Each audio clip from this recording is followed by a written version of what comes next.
আসসালামু আলাইকুম। আশা করি সবাই ভালো আছেন। আলহামদুলিল্লাহ আমরা অনেক ভালো আছি। তো দেখতে পাচ্ছেন এটা আমাদের টমেটোর প্রজেক্ট। আমরা কিছুদিন আগে খোঁজ দিয়েছিলাম। তো খোঁজ খোঁজ বাদেও টমেটোর গাছ অনেক বড় হয়ে গেছে। সেই কারণে আমরা এই যে মাছা সিস্টেম করেছি। একটা মোটা কট দিয়ে দিয়েছি। এই কটের সাথে এভাবে আপনার টমেটোর গাছগুলো বাঁধা হবে। তাহলে টমেটোর গাছগুলো আর হেলে পড়বে না। আপনার মোটামুটি 4টা লাইন এভাবে মাছা করা হয়েছে, বাদবাকির কাজ চলমান।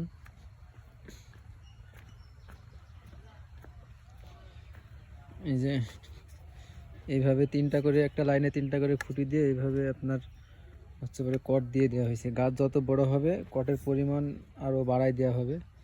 এই যেদিকে গর্ত করা হয়েছে, আজকে কাজ করা হবে।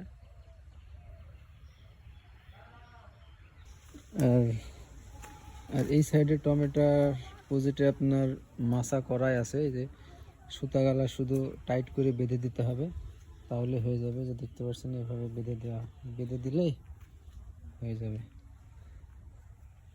এদিকে মাছা করাই আছে।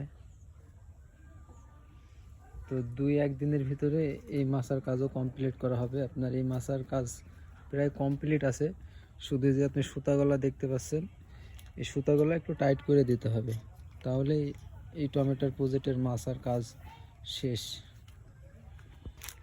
এটা আমাদের শশার প্রজেক্ট। তো আলহামদুলিল্লাহ শশা গাছের অবস্থা অনেক ভালো, গ্রোথও অনেক ভালো। আজকে 11 দিন বয়স। দেখুন 3 পাতা 4 পাতা করে প্রতিটা গাছ বের হয়ে গেছে।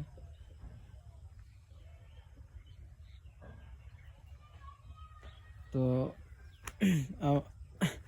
তো শশার প্রজেক্টের মাছার কাজও আপনার কিছুদিন আগে থেকেই শুরু হয়ে গেছে। আপনার পুরা জমিতে অনেক বাঁশ লাগবে। এই যে এখানে আমাদের শশার প্রজেক্টের জন্য বাঁশ রেডি হচ্ছে। এই যে আপনার এখানে থেকে বাঁশ ফেড়ে ফেড়ে আপনার এইভাবে রাখা হচ্ছে। একটা বাঁশ থেকে 2টা করা হচ্ছে, যেগুলো একটু মোটা সেটা থেকে 4টা করা হচ্ছে।